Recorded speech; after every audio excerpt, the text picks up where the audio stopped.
Welcome to you friends. ये हमारे friends का एक मैसेज आया था हमारे पास, जो कि यूट्यूब पर हमारे साथ जुड़ा हुआ है। जिनको किसी क्वेश्चन में डाउट था, ये चाहते हैं कि इसका हम एक्सप्लेनेशन इनको सोल्यूशन दें।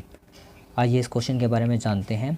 आधुनिक भारत में विशेष शिक्षा की प्राथमिकताओं पर संक्षिप्त में लिखिए। आई रिक्वेस्ट यू इस क्वेश्चन को 500 वर्डों में सोल्व कर दीजिए। यहाँ पर जो मैसेज सेंड करने वाला है, इन्होंने रिक्वेस्ट की है कि जो ये क्वेश्चन दिया गया है इसको 500 वर्ड में हमें सोल्व करके इनको देना है, ताकि इनकी एग्जाम से पहले स्टडी में कुछ हेल्प हो सके। आइए इसके बारे में हम क्वेश्चन के बारे में हम जानते हैं आगे। आइए हम यहाँ से अब क्वेश्चन को स्टार्ट करते हैं। इंट्रो में हम लिखेंगे, भारत में सामान्य जनसंख्या का 10% भाग विकलांगजनों का है। इन विकलांगों की श्रेणी में दृष्टिबाधित, श्रवणबाधित एवं मानसिक विकलांग शामिल हैं। वे अक्षमता एवं कम जागरूकता के कारण इन व्यक्तियों का जीवन एक अभिशाप बनकर रह गया है। सामाजिक दृष्टिकोण एवं व्यवहार के कारण यह अपने आप को समाज से अलग महसूस करते हैं। मानव अधिकारों तथा संवैधानिक प्रावधानों के आलोक में विकलांगजनों की शिक्षा एवं व्यवसाय के शिक्षण के साथ साथ उनकी पुनर्वास की भी आवश्यकता है। अब यहाँ पर जो बताया गया है कि जो भारत की कुल पॉपुलेशन है उसमें से 10% जो जनसंख्या है वो दिव्यांगता से ग्रसित है, जिसके अंदर जो दृष्टिबाधित, श्रवणबाधित और मानसिक रूप से विकलांग लोग हैं, जो जन है वो शामिल हैं। और इनमें जो अक्षमता का की वजह से जो जागरूकता कम है, उसकी वजह से इन लोगों के अंदर जो दिव्यांगता है उसकी इतनी अधिक जो प्रभाव है हो गया है कि वो समाज के व्यवहार से और अपने आप को कटा हुआ अलग से महसूस करते हैं, जिसकी वजह से किसी भी वो कॉम्पिटिटिव एग्ज़ाम में या फिर अपने जो भी नीड्स हैं उनको या फिर अपने राइट्स हैं उनके लिए वो क्लेम नहीं कर सकते। ये यहाँ पर बताया गया है। आइए इसमें आगे जानते हैं।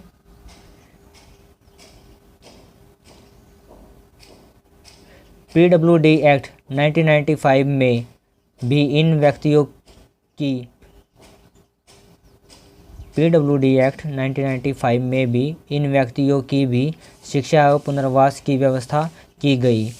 विकलांग व्यक्तियों को शिक्षा देने के लिए निम्नलिखित विद्यालय व्यवस्था की गई। आइए इसके बारे में आगे जानते हैं कि जो PWD एक्ट है 1995, इन्होंने किस प्रकार से जो शिक्षा के क्षेत्र में पुनर्वास के लिए जो विकलांग लोग हैं उनके लिए जो व्यवस्था की है उसके बारे में विस्तार पूर्वक जानते हैं। आइए, फर्स्ट दिया गया है इसके अंदर विशेष विद्यालय, सेकंड दिया गया है इसके अंदर आवासीय विद्यालय की जो विकलांगों के लिए व्यवस्था है उसमें 2 प्रकार के इन्होंने स्टेप उठाए गवर्नमेंट ने। एक तो इनके लिए जो विशेष विद्यालय वो बनाए गए हैं, दूसरा इनके लिए आवासीय रेजिडेंशियल विद्यालय का निर्माण किया गया है। आइए इसके बारे में आगे जानते हैं। विकलांग व्यक्तियों को हम विशेष आवश्यकता वाले व्यक्तियों के रूप में देखते हैं। इन्हें दी जाने वाली शिक्षा विशेष शिक्षा के रूप में जानी जाती है।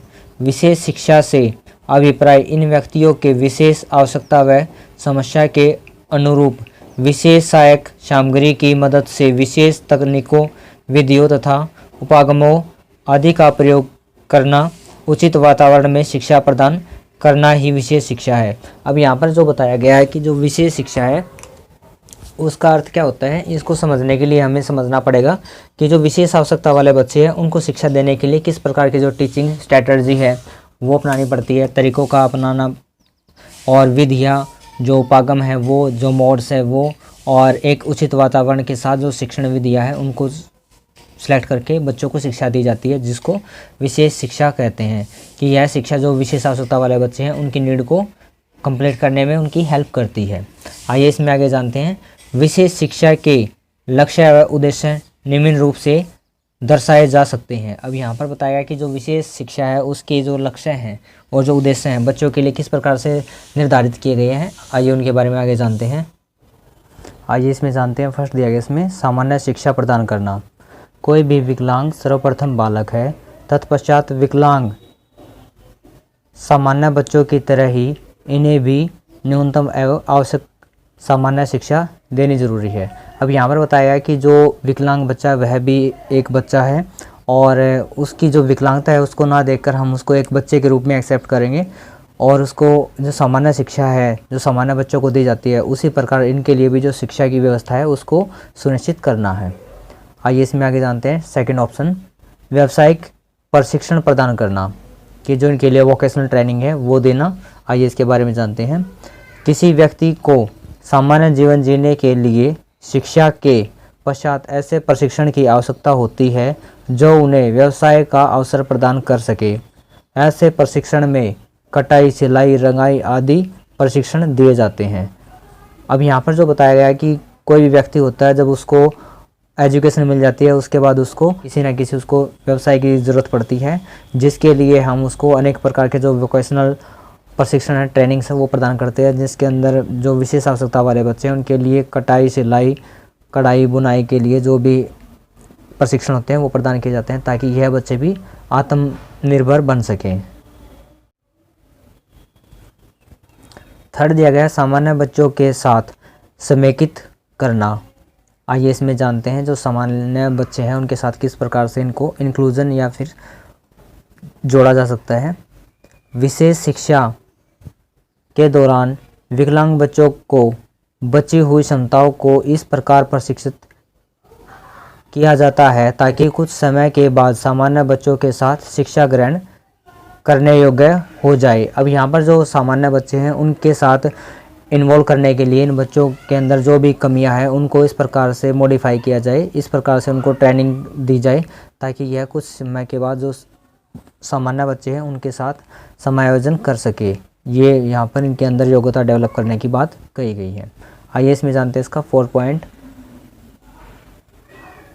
अवकाश के समय का सदुपयोग, कि जो छुट्टी का समय होता है, जो हॉलीडेज होती हैं उनका किस प्रकार से जो यूटिलाइज किया जा सकता है ताकि बच्चे को उसको अच्छा बेनिफिट मिले इसका। फुर्सत, खाली समय में आपसी शारीरिक व मानसिक बाधाओं के कारण विकलांग बच्चे उचित क्रियाएं अथवा गतिविधियां करने में सक्षम नहीं हो पाते। अतः इन बच्चों को इनकी आवश्यकताओं एवं क्षमताओं के अनुसार फुर्सत के समय की क्रियाओं का प्रशिक्षण दिया जाए। अब यहाँ पर बताया कि जब बच्चों की जब छुट्टियाँ हो जाती हैं उनका जब उनके पास फुर्सत का समय होता है, जब वो फ्री महसूस करते हैं, तो इस दौरान जो विकलांग बच्चे हैं उनको कोई भी जो गति है या फिर एक्टिविटीज़ है उनको करने में जो प्रॉब्लम्स आती है उनके लिए बच्चों को हम प्रशिक्षण देंगे ताकि वह उस खाली समय का अच्छे से यूज़ करके सेल्फ डिपेंडेंट बन सके। इस प्रकार की जो शिक्षा के लिए बात कही गई है। आइए इसमें जानते हैं हम 5th पॉइंट, क्षतिग्रस्त अंगों के अतिरिक्त अन्य अंगों का विकास। आइए इसमें जानते हैं। क्षतिग्रस्त अंगों के कारण कार्य एवं उपलब्धियों में आने वाली कमी को कम करने के लिए अथवा दूर करने के लिए से समान अंगों पर अधिक बल देना। अब यहाँ पर बताया कि जो बच्चे के अंदर डिसेबिलिटी है, जो कमियाँ उसके अंदर आ गई हैं, उनको दूर करने के लिए जो उसकी बची हुई एबिलिटी है या फिर जो उसके अंग है, जो अदर बॉडी पार्ट्स हैं, उनको इस प्रकार से ट्रेनिंग दी जाए ताकि वह उनको अधिक से अधिक यूटिलाइज कर सके और उनका अपना डेली रूटीन में यूज़ कर सके। ये यहाँ पर बताया गया है। आइए इसमें जानते हैं 6 पॉइंट, व्यक्तिगत विभिन्नताओं का प्रबंधन। आइए इसमें जानते हैं। विकलांग बच्चों में व्यक्तिगत विभिन्नता का स्तर सर्वाधिक होता है। विशेष बच्चों के माध्यम से इनके समूह के अंतर्गत पाई जाने वाली व्यक्तिगत विभिन्नता उचित रूप से प्रबंध किया जाता है। एग्जाम्पल जानते हैं इसके अंदर। श्रवण बाधित बच्चों की आवश्यकता के अनुसार अलग अलग श्रवण प्रशिक्षण, वाणी प्रशिक्षण, IEP का आयोजन करना, और जो MR से संबंधित बच्चे होते हैं उनके लिए जो अलग अलग जो ट्रेनिंग्स हैं उनका, जैसे ADL ट्रेनिंग है उनके लिए वो देना, उनके लिए फिर अलग जो डेली लिविंग स्किल्स हैं उनके लिए हेल्प कराना, और जो उनके लिए जो नेसेसरी चीज़ें हैं वो चीज़ें उनको बताना, जैसे उनका एड्रेस वगैरह, इस तरीके से उनका नाम है, जो फैमिली मेम्बर्स का नाम है, जो बच्चे की फर्स्ट आइडेंटिटी होती है, उसके लिए जो भी स्टेप होते हैं वो यहाँ पर जो व्यक्तिगत विभिन्नता है उसके लिए हम स्टेप उठाएंगे और बच्चे को उसके अंदर आत्मनिर्भर बनाएंगे। ये यहाँ पर बताया गया है। आइए इसमें जानते हैं इसका 7 पॉइंट, समाज के लिए तैयार करना, कि जो विकलांग बच्चा है उसको सोसाइटी के साथ कोलैबोरेट करने के लिए सक्षम बनाना। आइए इसके बारे में जानते हैं। विकलांग बच्चों को भी सामान्य बच्चों की तरह समाज के विकास में भागीदारी बनाना आवश्यक है। इसके लिए बच्चों में सामाजिक गुणों का विकास करते हुए समाज के लिए तैयार किया जाता है। अब यहाँ पर बताया गया है कि जो विकलांग बच्चे हैं उनको समाज के साथ जोड़ने के लिए, समाज में उनकी भागीदारी निश्चित करने के लिए अनेकों प्रकार की जो एक्टिविटी हैं, जो सामाजिक कौशल है, उनसे बच्चों को अवगत कराया जाता है और एक्टिविटीज़ में इन्वॉल्व किया जाता है, ताकि वो बच्चे भी समाज के साथ जुड़कर अपना विकास कर सके और समाज के अंदर एक अपना महत्वपूर्ण स्थान बना सके और उसके विकास में कार्य कर सके। आइए इसमें जानते हैं 8 पॉइंट।